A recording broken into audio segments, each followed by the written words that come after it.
She was living in a single room with 3 other individuals. One of them was a male, and the other two were females. God only knows what they were up to in there. And furthermore, Susan, I wouldn't be the least bit surprised to learn that all 4 of them habitually smoke marijuana cigarettes. Marijuana cigarettes.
This is the story of the worst road trip ever.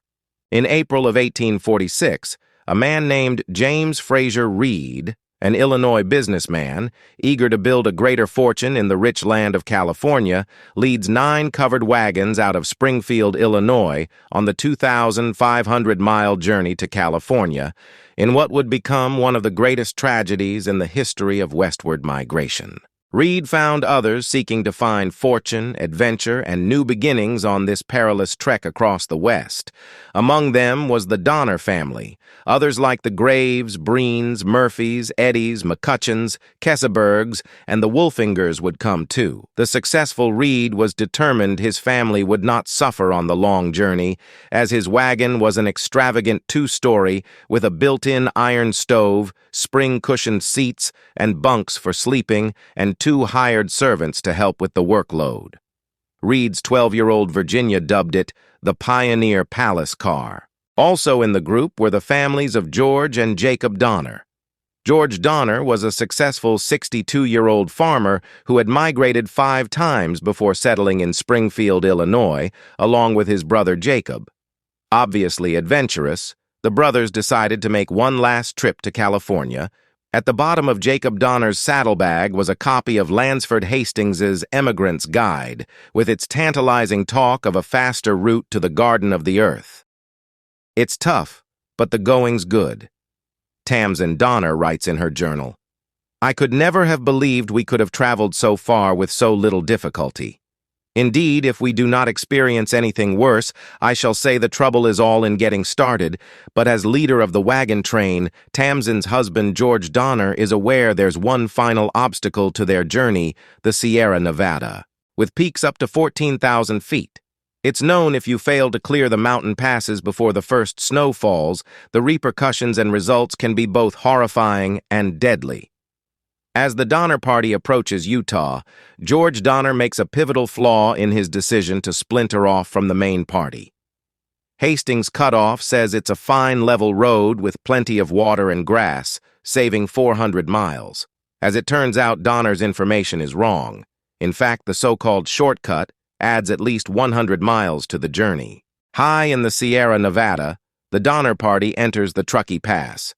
They're only 30 miles from the California plains, but supplies are dangerously low, and traveling through the mountains is taking its toll, ending in a broken axle. The Donner Party stops to make repairs, but that night, 5 feet of snow falls. Soon the drifts are 60 feet deep. The Donner Party will be stranded for 5 months. In just 3 weeks, they've eaten all their food.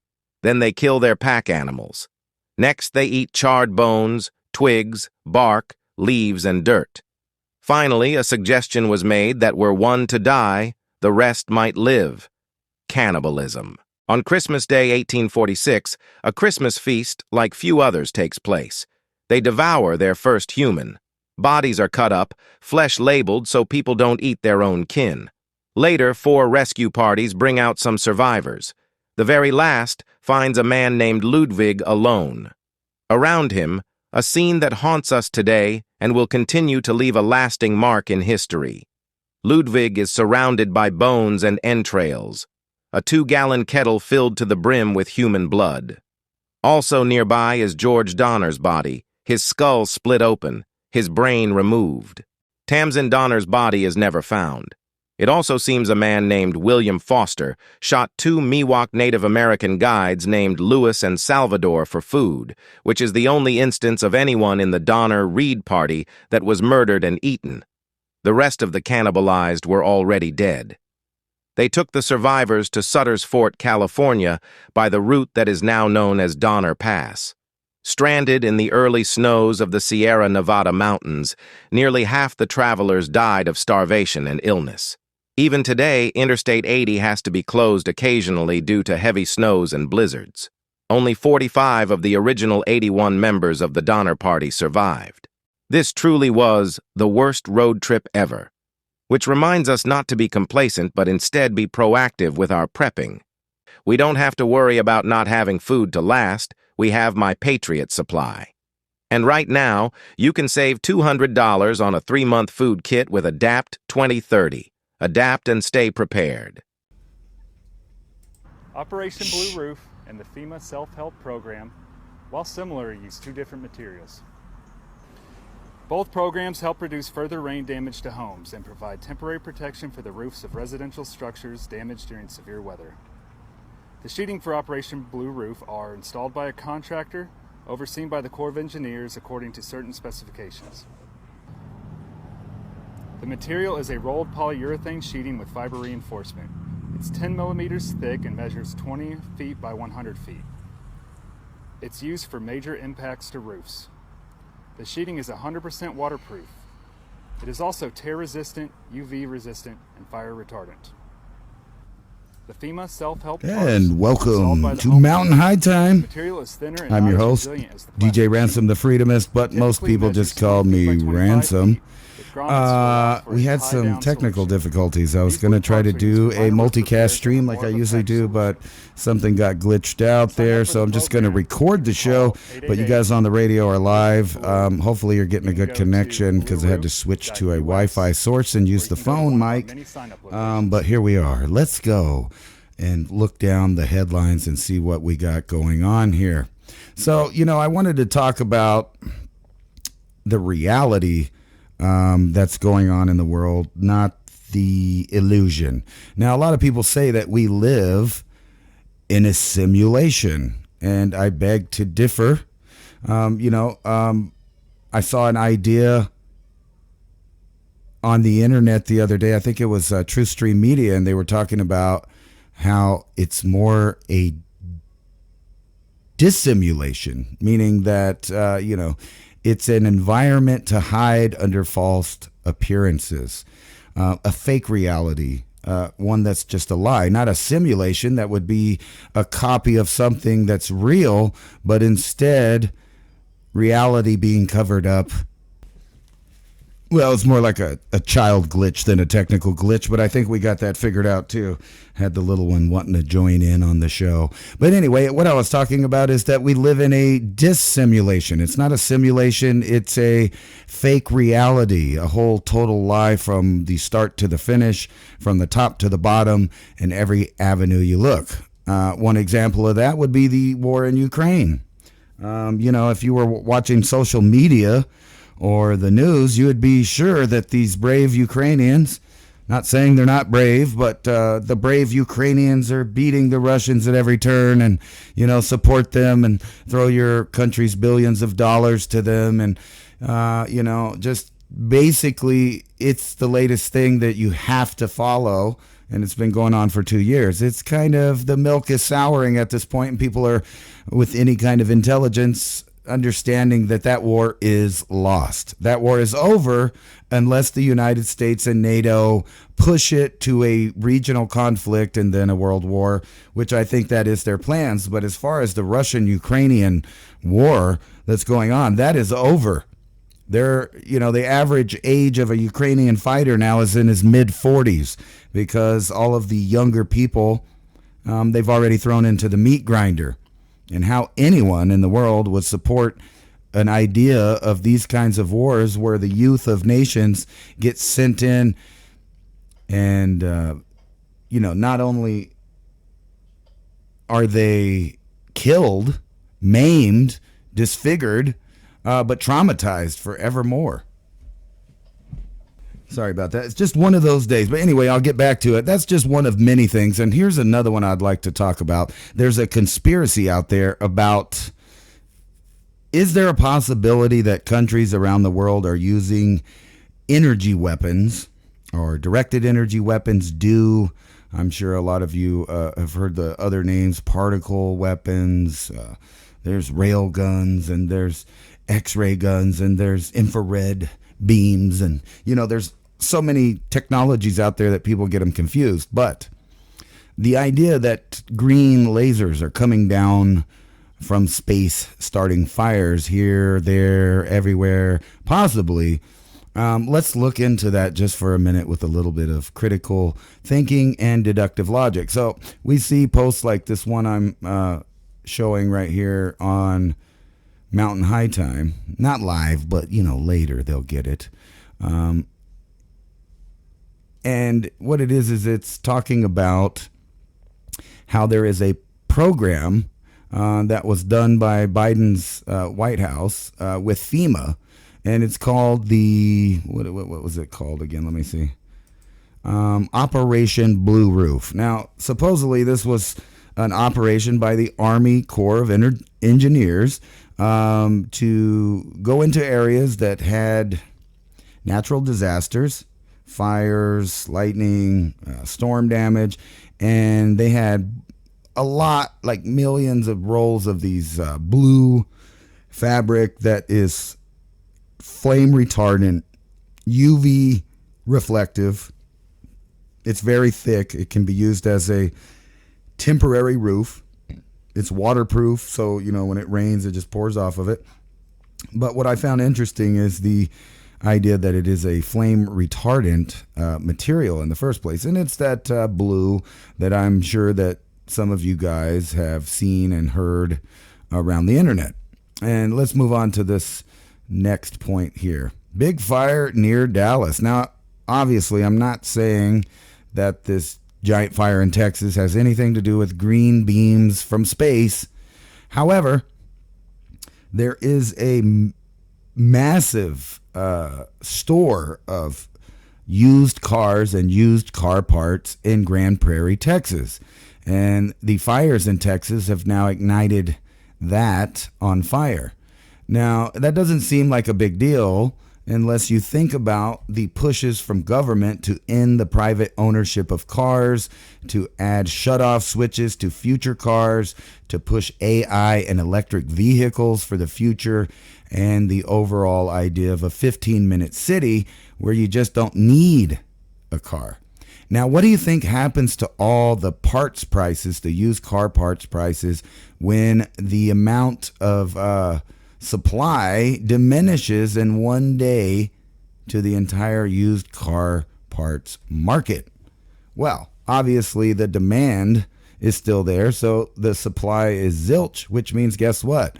When you're trying to find car parts, fenders, hoods, any junk out of a car that you need for your car to fix your car and make it a whole car again, that's going to cost a lot more. Now, I'm not saying this is a pattern, but when you start seeing a certain amount of infrastructure and infrastructure-like, facilities go up in smoke over and over again in a period of less than 5 years, be it manufacturing, food production, storage, warehouses, and train derailments. It just seems like no matter where you look, there is a reason why you might not be growing in that area, from toxins, from these disasters, to literally the food production as far as like chicken plants and stuff like that. I'm sure you guys have seen the headlines of those things over and over again for the last couple years. But let's get into like who is starting the fires. Are they all just random? Are they all coincidental in places that people may want to redevelop or buy out or stop people from living in, kind of in the Agenda 2030 mindset there, put everybody in single family homes, you'll own nothing and you'll be happy.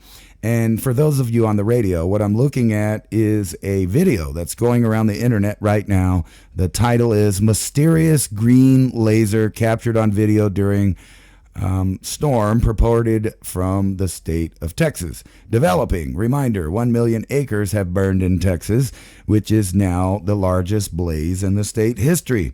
Now, on this video, it looks like a real video, and I'm pretty good with videos and spotting out fake videos. And as far as I can tell, this seems to be legit. However, I also know from what I do as far as making media, that making special effects, overlaying things and things, especially for some people, is very easy and looks very convincing.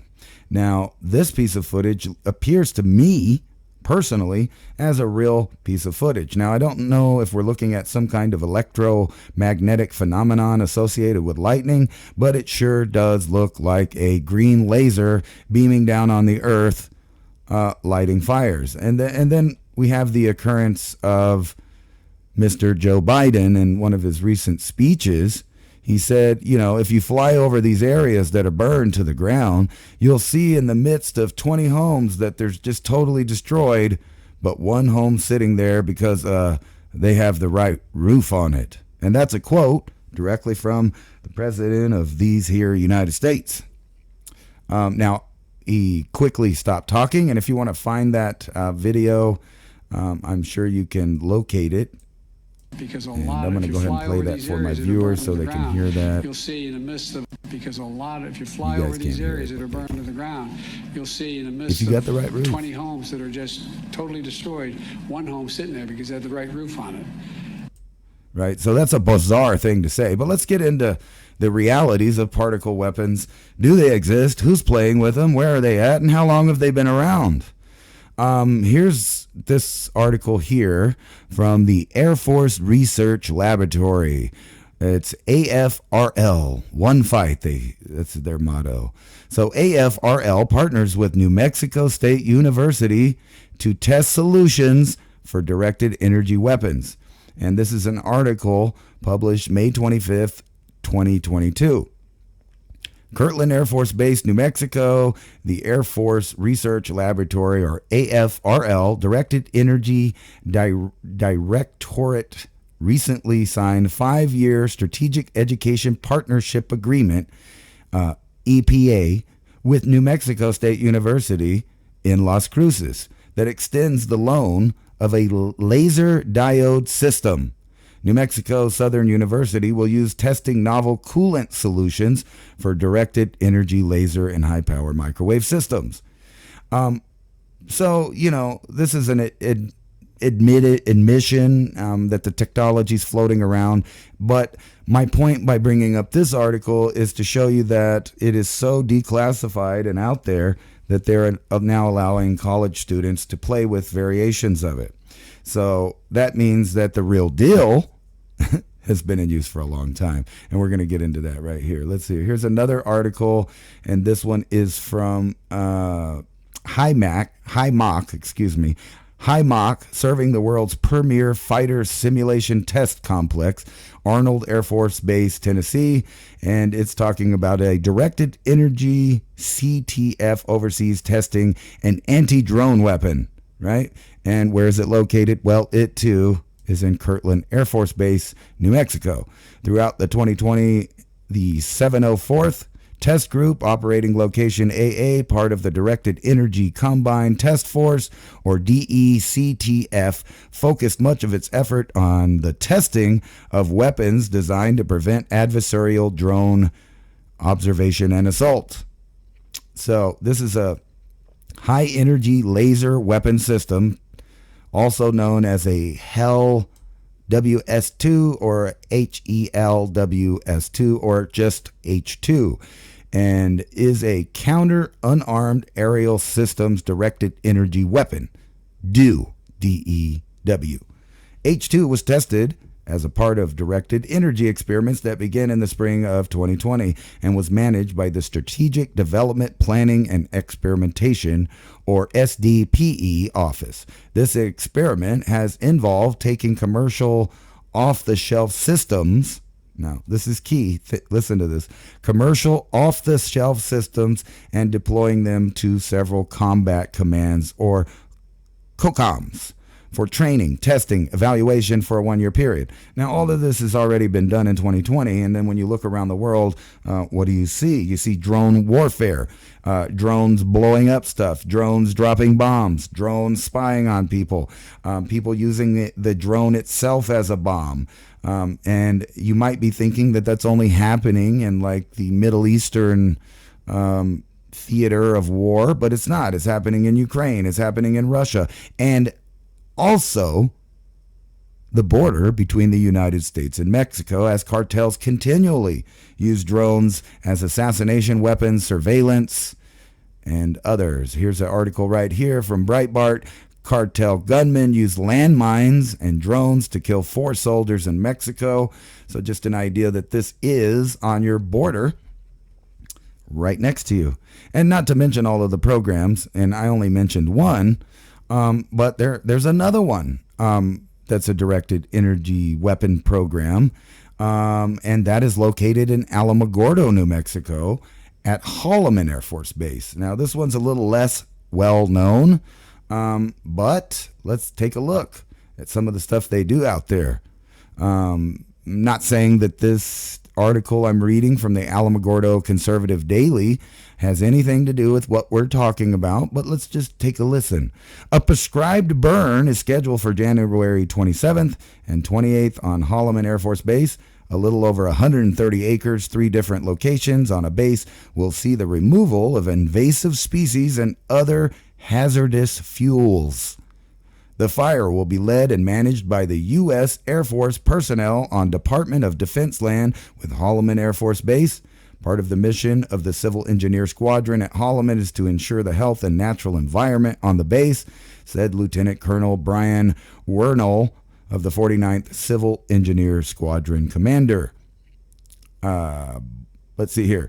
And in other news, the 846th Test Squadron is a renowned squadron that has played a pivotal role in advancing technology safety standards across the Department of Defense. It was formed in response to escalating demands of modern warfare and rapidly evolving nature of aerospace technology.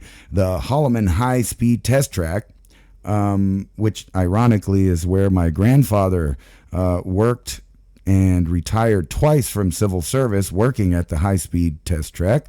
An approximate 10-mile track is used to test advanced aerospace systems like rockets, sleds, and extreme speed under rigorous environmental conditions. And so they test a lot of things in association with this 10-mile stretch of rail that they send things down at Mach speeds. Now, the HHSTT, or the Holloman High Speed Test Track, include hypersonic munitions, crew escape, guidance systems, directed energy weapons, article dispense, electronic combat, and environmental effects and aerodynamics. Now, if you were going to test your directed energy weapon on something, well, it's, you might want to use something that can travel at Mach speeds to try to blow it up. So in other words, you might need a high speed test track to send things down at hypersonic speeds so that you could hit them with directed energy weapons. Just saying. Now, on to the next one here. U.S. military begins airdropping food into Gaza. Isn't that nice? With humanitarian disaster in Gaza growing more desperate each day, President Biden on Friday afternoon announced that the United States government would begin airdropping food and other supplies into the territory. Now, hopefully they won't have any controlled burns. Anyway, here's another cool one. The AFRL's drone killer Thor wins Popular Science Best Award. So back to Kirtland Air Force Base, New Mexico. Air Force Research Laboratory is celebrating a success of the counter-drone weapon. And this is dated November 30th, 2021. Tactical high-power operation responder, Thor. Because he drops he drops the lightning down on you. It's celebrated success of the counter-drone weapon, a tactically high-powered operation responder. Best of what's new. And they got a video showing them just zapping away, things flying in the air. Boom, boom, boom, boom. The drones are landing, blowing up stuff. But wait, we have a high-tech system to laser beam those out of the sky. Kind of sounds like that old program that happened to be located out here at Holloman Air Force Base as well. You might know it as Star Wars. Not the movie, not those god-awful trilogies that they added to the movie, but the real Star Wars. Now, what were they doing up there? No one knows. That kind of got, pushed back into the pages of time. Did they ever do it? Was it a success? Did they put weapons in space? Do you remember the old animations of those weapons in space? Or were you privy to watch, I forgot what the name of the movie is, with Val Kilmer, where they have a directed energy weapon and they blow up the house with the popcorn in it. And that was an old 80s movie showing you what they could do back then in a movie, a predictive programming. So is there green lasers coming down from the sky, burning up things on the ground? Is it possible? Well, of course it's possible. So I'd like to read this article from June 29th, 2016. And this is only one of numerous articles I remember reading that either came out from the Air Force Times or one of the local free papers, but this one happens to be from the Alamogordo Daily News, and it says, Air Force has directed energy weapons. Now comes the hard part. Over the past 20 years, the military and its partners in the industry have figured out how to build lasers and other directed energy weapons. The devices have changed from often hazardous chemical lasers to more reliable solid-state lasers. The power has grown from dozens of watts to dozens of kilowatts. Now comes the hard part. Air Force leaders say Thursday morning in Washington, D.C., at a second annual Directed Energy Summit, many significant hurdles remain.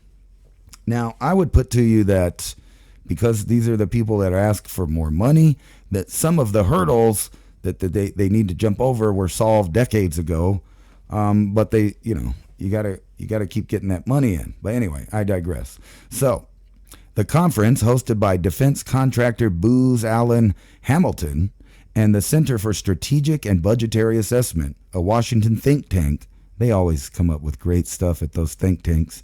Brought together the best and the brightest minds to discuss advancements on directed energy.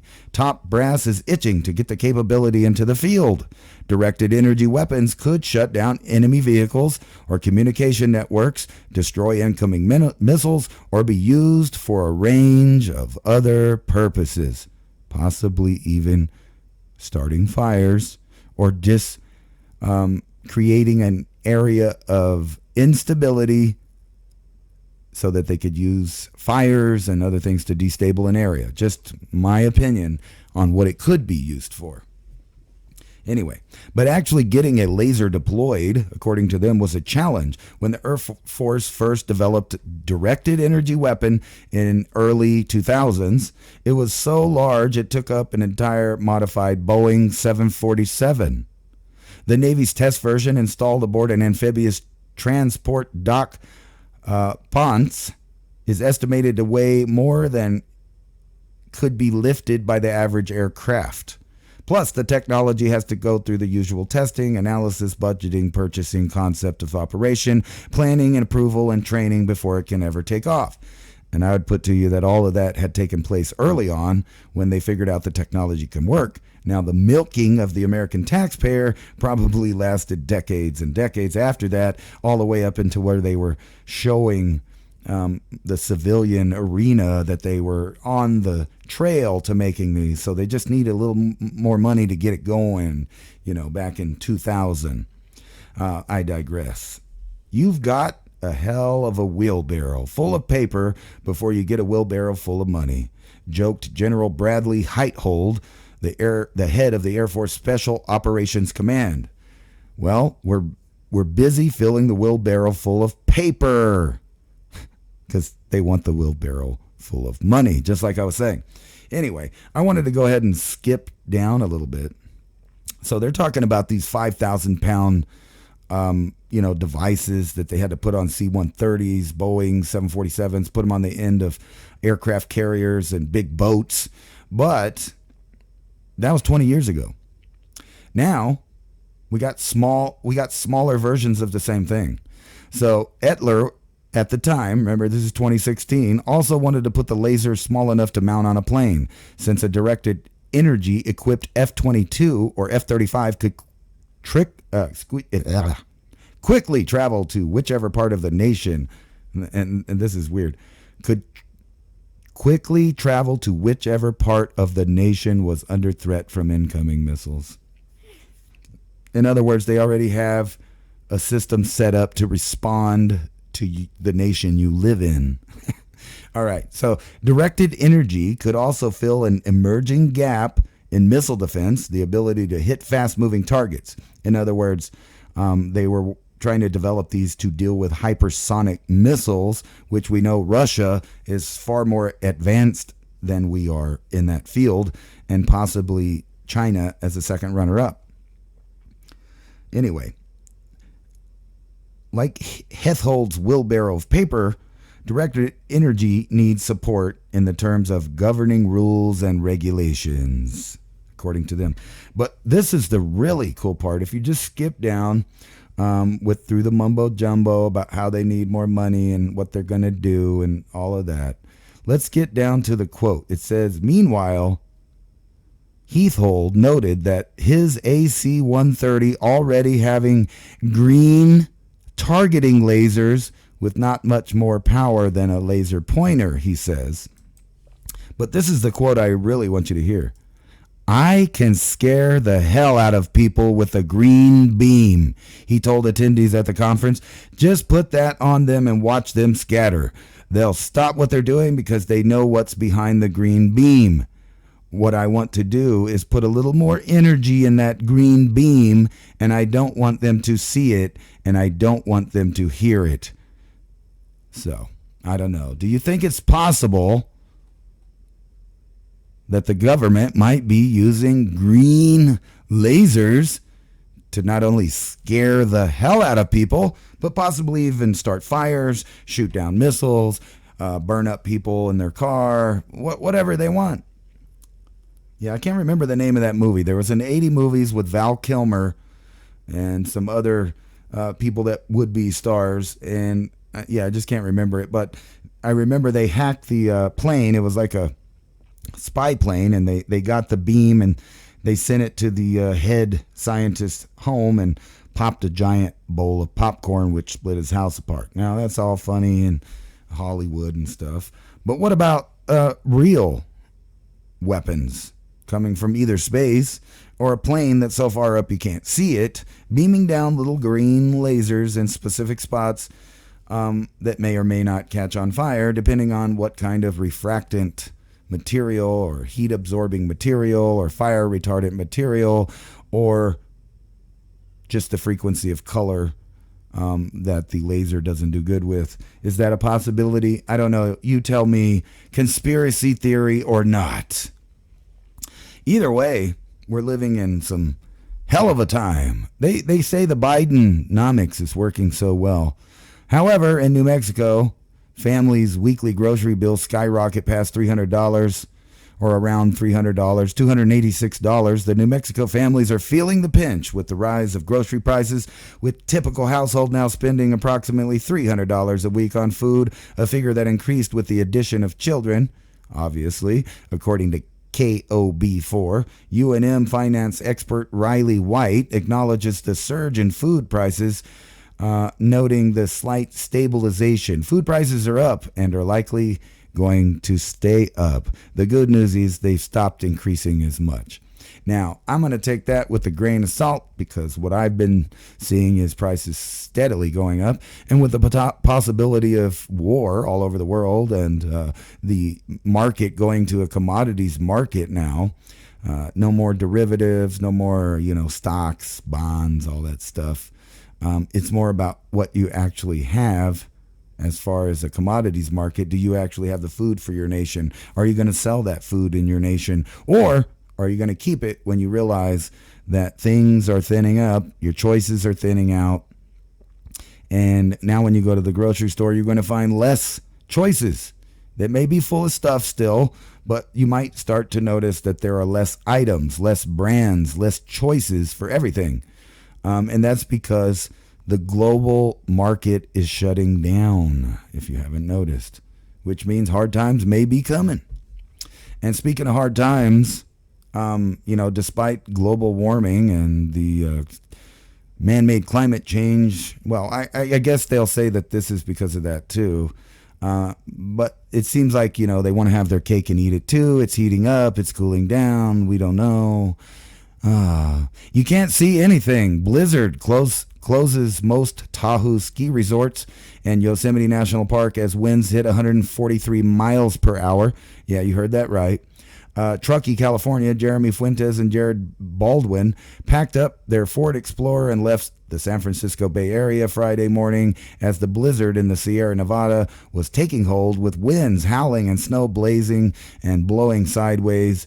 They hit whiteout conditions near Donner Summit. And you remember the Donner people. Anyway, I don't know if that has anything to do with them. On Interstate 80, I think it does, though. I think that's those people that, they got cold and then had to eat each other, yummy. Some little barbecue sauce.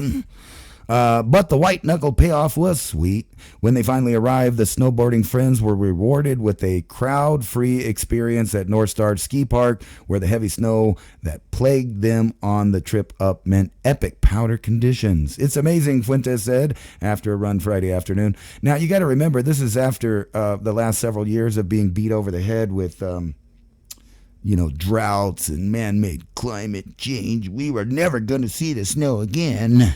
But guess what? It's life-threatening conditions there. On back to the war of your mind. That's what's going on here. Details of sabotaged Russian-Ukraine peace deal in the first months of the war revealed. A Wall Street Journal, this is Zero Hedge, excuse me.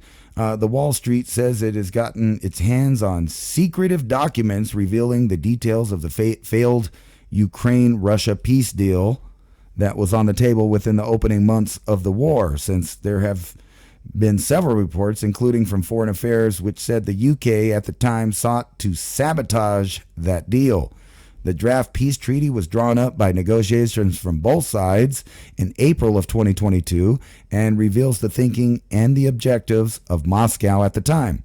The 17-page document has never been made public, with the Wall Street Journal for the first time on Friday divulging key sections and points. Dated April 15th, 2022, the document is said to lay out an agreement that turns Ukraine into a permanent neutral state that doesn't participate in military blocs. It further stipulated that the Ukraine must not build up its military using Western support and that the Crimea must remain under Russian control.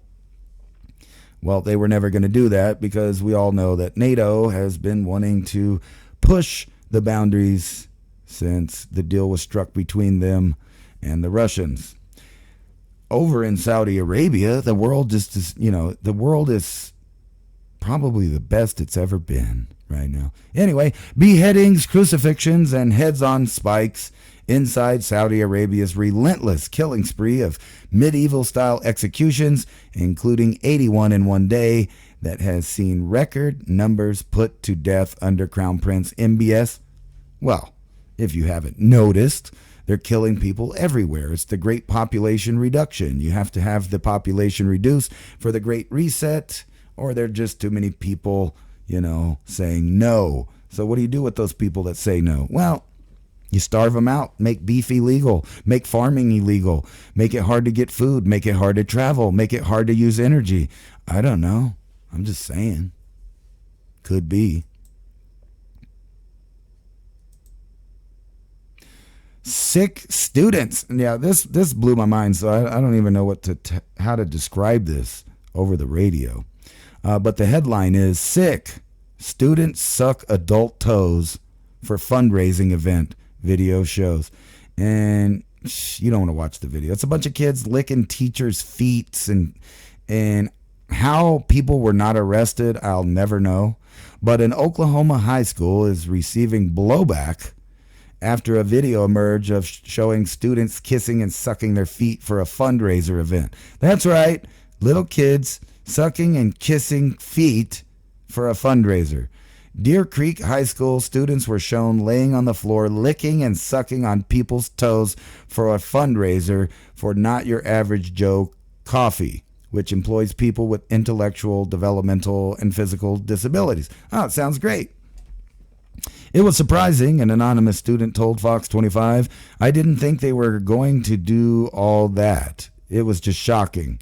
I didn't really have a good feeling about it. I did not like the feeling. I was kind of disgusted and then kind of glad I wasn't over there. The public schools are happy hunting grounds for certain people that want to do weird things with children, and I'll leave it at that. The district said that on Thursday, Deer Creek High School hosted an assembly called Clash of the Classes for the student to pay attend.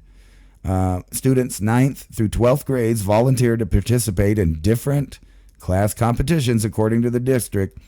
Deer Creek schools noted that every student who participated signed up for the games ahead of time, and that no Deer Creek facility or staff participated during the assembly. The district also said students were paired up with corresponding grade levels for the competition, where students were seen on the video licking toes. One parent was shocked to hear what happened at the fundraiser. Whenever she told me yesterday what was happening, I had to ask her, wait, what? They're licking peanut butter off the toes, an anonymous parent said. What? I am all for fundraising and really fun and silly things, but this right there is just wrong and seems a little excessive, a parent added. Well, I don't know. I thought it was totally sick and disgusting. You couldn't pay me to lick anybody's feet. That's gross and gross and gross. You know what I'm saying? It's like really gross. Oh, let's see here. Where am I going? Here it is. More Putin bad guys. The Putin bad guys. Putin plans to... This is funny, and I think it's so ironic. And if you've been paying attention to the political arena in the United States, you might catch on to why I think this is so funny. Putin plans to stoke conflict in Africa with private militias, weaponizing the flow of migrants to try and influence European elections. No way. You mean that governments might massively move populations of people and put them in a country that's not their origin to try to influence elections? To hell, you say. No way. Revealed how Putin plans to flood the West with migrants. Putin's doing that? I don't know about that one, right? Did Putin just decide to do this just now?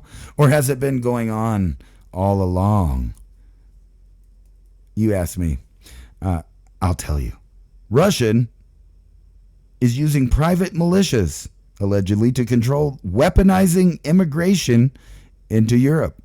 The Telegraph reveals the Kremlin has influence over a number of main routes into the continent, and border police are warning that the arrival of spring, Russia is likely to intensify its efforts to move migrants because it's Russia that's moving migrants. Good God, man. There we go. Anyway, speaking of moving migrants around, Governor Abbott says Texas wildfires may have destroyed up to 500 structures. You know what else Greg Abbott does? I know everybody likes him, right? He's fighting the Biden at the border. Actually, what he did is built up a big wall around where the immigrants come through, and that way media and other people cannot see how many buses Abbott is helping load up with illegal immigrants that are moving to places like Chicago, Detroit, New York, and other big Democrat strongholds for the purpose of what, you might ask? I don't know, maybe moving migrants to sway elections. Now, you might be thinking, well, they can't vote in the election if they're not a citizen, right? Well, how does the Electoral College vote work? Isn't that like segregated into different electorals based on populations, not on votes, but on populations in those electorate areas, right? So the more people in those places, the more electoral votes they have in that area. And God, tell me why people think that you can go out and vote for a president. It's never been that, ever.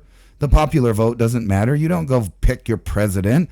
They go to a convention. The convention picks the nominee. The nominee gets the electoral votes, which decides who's president. So if you could make all of the major electoral areas vote in a certain way, I don't know. What do you think that means? And more on Texas wildfires. 500 structures, I think I said destroyed, governor says there. And this is horrible. And think about this. This is a major beef raising area. And not only is it a beef raising area, it's the area where all the animals go to feed, which is where it's burning.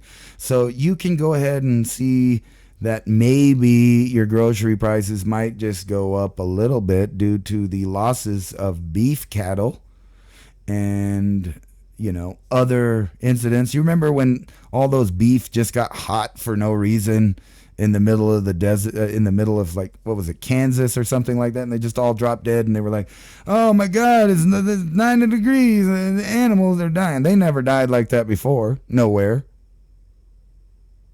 Maybe that was one of them green lasers from space, I don't know. Could be, you never know.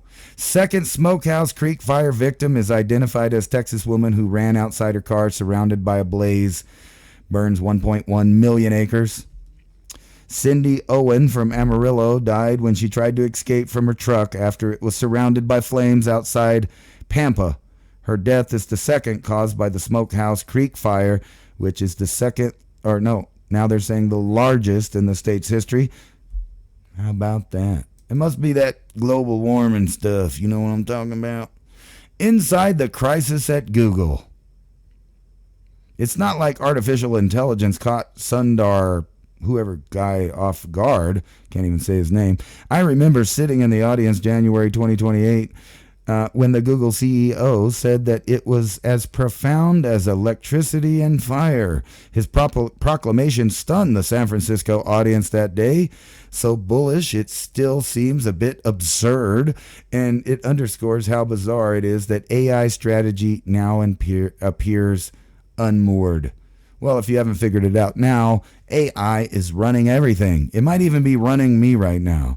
You don't even know if I'm just an AI voice on the radio. I could be. You don't know. Somebody could be pushing keys to make me talk, but I don't think so. But think about all the stuff that it does run now. Perceptions in the dissimulation that we live in.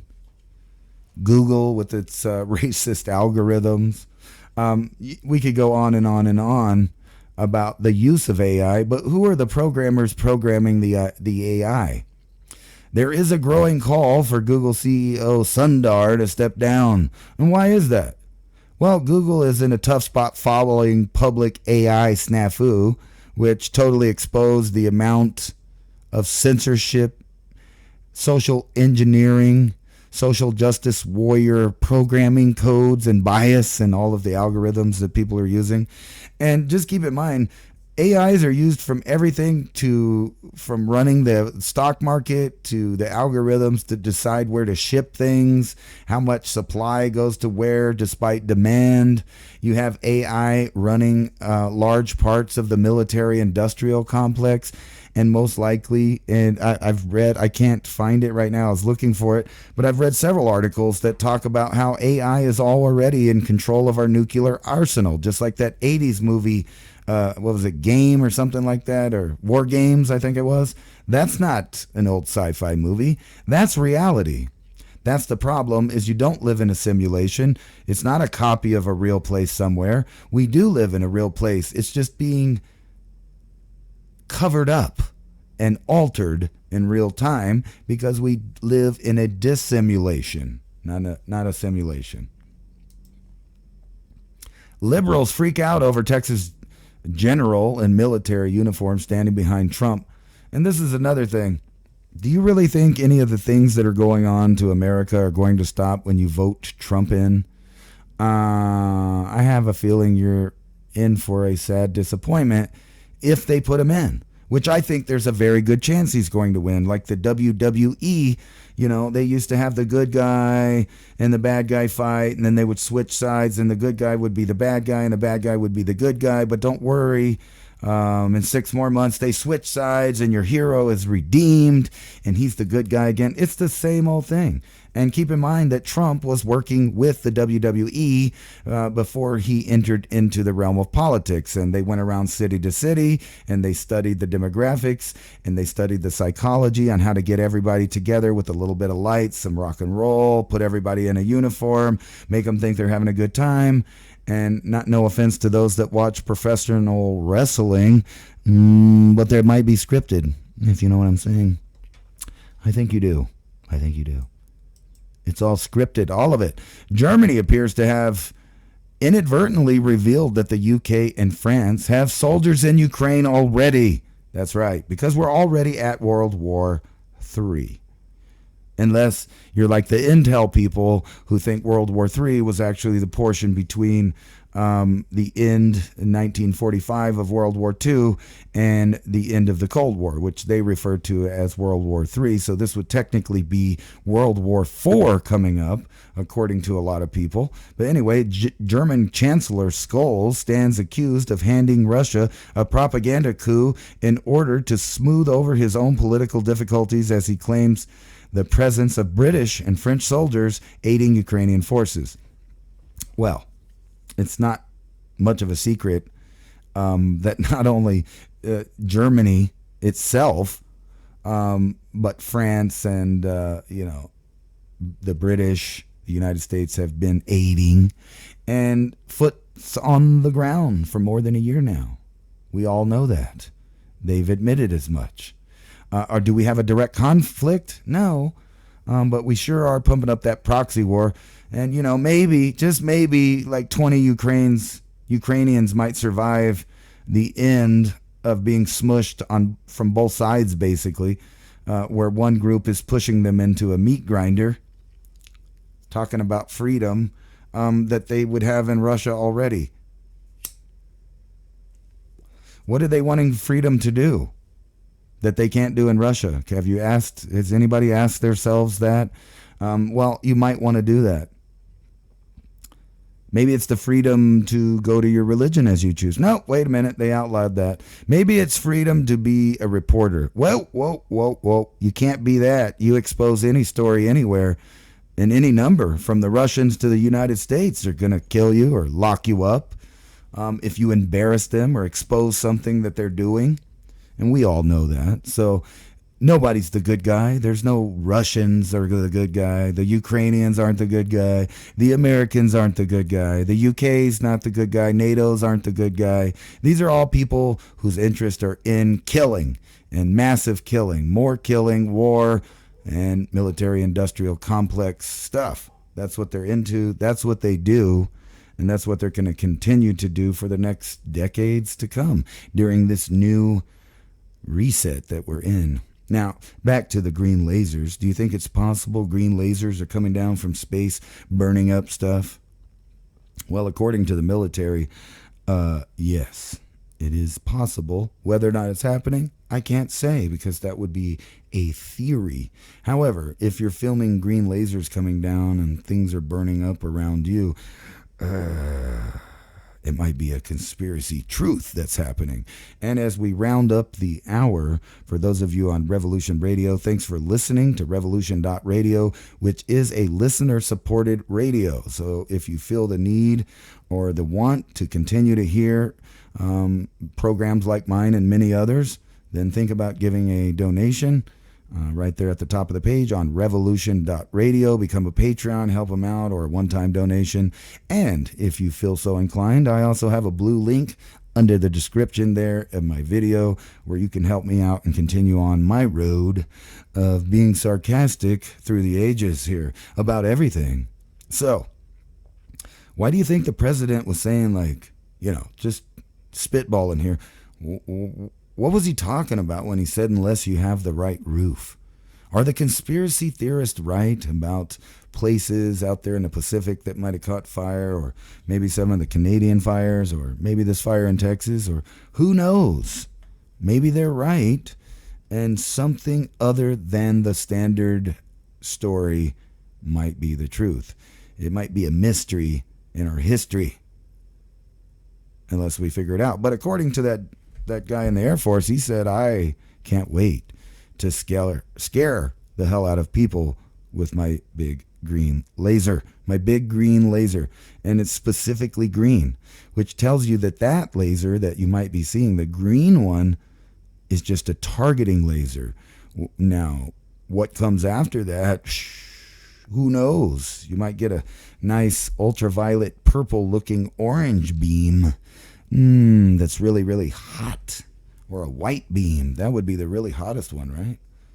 I don't know. I don't build these things and I don't work there, but is it plausible? It sounds like it is, according to the Air Force and other military, industrial, and complex companies, that indeed, yeah, they got particle weapons and they're mounting on planes, trains, and automobiles.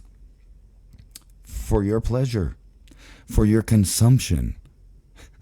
So, I don't know. Or could it just be groups of foreign nationals or groups of independent operators operating for interest within the United States that might have a benefit in destabilizing the United States?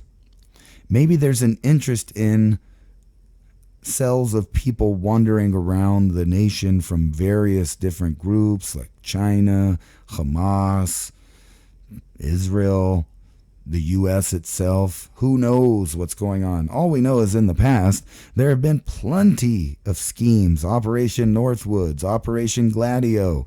So who knows what they have in the works. And what would they do? I mean, we know from declassification that they're willing to poison the population, infect the population, kill the population, test on the population. So why would you think that they wouldn't want to do those things in today's technologically advanced world? Of course, those same people would want to be seeing their toys in action. They would want to have them tested, not only in private military controlled areas, but they would want to test it in the field eventually. Whether that's happened or not, I don't know. But I guess we'll soon find out if a bunch more mysterious fires break out, or lightning storms with apparent green lasers flying through them. Or maybe it's all just a psyop to make you afraid to go outside. Or maybe the military, or where is it, the paint industrial complex really wants to sell blue paint. That might be what it is. Maybe it's just a scheme for a bunch of people to rush out and buy blue paint. I don't think so, but, that's not even beyond the realm of reality. It's like a glass store that tells some kids, here, I'll give you $20 if you go break a bunch of windows, knowing he's the only glass repair shop in town. Well, what would happen? He would get a bunch of business, wouldn't he? He'd get a bunch of business on that day, and that would be his payday. So in the same way, would it be in the interest of military-industrial complexes to destroy things that they might get paid to rebuild with their own contractors? It's just a question. Don't get mad at me. I'm not saying that's happening. I'm just saying, would it happen? Could it happen? Is it plausible to happen? And I'm going to say yes to all of those things. So I am saying it. It might be happening. We know they have the capability. They have the motive. What else do you need? Do you need to be laser beamed yourself? And who says that, fire campaigns don't need to be done with lasers anyway? I mean, you can just send out a bunch of dips with a book of matches, or like those other people that got caught in Australia lighting fires all over the place, or like the people in California that got caught lighting fires, all during times of massive wildfire events. Anyway, we'll be back here on Revolution.Radio, and this is Ransom Godwin with Mountain High Time. We'll see you in a minute. This is Mysteries in the Histories. Over a period of 6 weeks in 1994, the small town of Oakville, Washington was hit with a bizarre string of storms that rained weird gelatinous blobs all over the town. And then people started getting sick. This is the weird and still unsolved mystery of the Oakville blobs. It began raining the clear gelatinous goop on the 7th of August. No one knew where it came from or what it was. The blobs contained similar-looking white cells as humans. People in the town who had contact with the blobs began feeling sick and scared a few hours later. Residents in the small city reported that what fell from the sky was not water, but gooey, slimy, clear and translucent blobs the size of a grain of rice. Over the next 3 weeks, in an area measuring 20 square miles, there would be 5 more events of the terrifying ooze raining down on unsuspecting citizens. There were reports of people developing flu-like symptoms from contact or proximity to the blobs, even of animals dying. The very day of the raining blobs. So what was it? And was it making people sick? A sample of the Oakville blobs was sent to the Hazardous Material Unit at the Department of Ecology of Washington State. Once received microbiologist Mike McDowell found 2 species of bacteria in the Oakville blobs, stating one of these was known to infect the human digestive system. But scientist Mike Osweiler of the Washington State Department said they found a number of cells of various sizes and 2 types of bacteria in the blobs, but were unable to identify them. They did, however, note that the cells did not have nuclei. This was significant because it refuted a previous claims that the blobs contained human-like white blood cells, which do have nuclei. So what were the Oakville blobs? One theory is that it was jellyfish or parts of jellyfish dispersed into rain clouds by bombing runs carried out by the Air Force. Another theory, fluid waste from an airplane toilet, but the U.S. Federal Aviation Administration pointed out that this would have been blue, not translucent. Still another theory is that of an example of panspermia, an event dropping the unknown cells down upon the Earth. Panspermia is the hypothesis that life exists throughout the universe, distributed by space dust, meteoroids, asteroids, comets, and maybe even clouds of raining blobs perhaps. What if it was fluid waste from a UFO or UAP toilet? Just think about that for a minute. Ever since the 14th century, there have been reports of a substance very similar to the blobs in Oakville being found elsewhere, called star jelly, astral jelly, or astromyxin, named after the legend that it falls from the sky during meteor showers. What if the blobs never rained in the first place, that they emerged from a more earthly plane? This would require overlooking the witness statements of those who saw the blobs fall. But it has been a theory. All the original uncollected blobs have long disappeared, and there are no known remaining samples of the Oakville blobs, including at the Washington Department of Health. They apparently have no records of ever receiving any, but allegedly. The Washington State Department took all known samples and somehow misplaced them. Inter alia, frog spawn, sodium polyacrylate crystals or algae have been the source of other blob events. However, there are many unexplained instances of the raining goop, including in 2013 when slime was found at the Ham Wall Nature Reserve in Somerset, England. Despite sending samples for DNA testing to the Natural History Museum,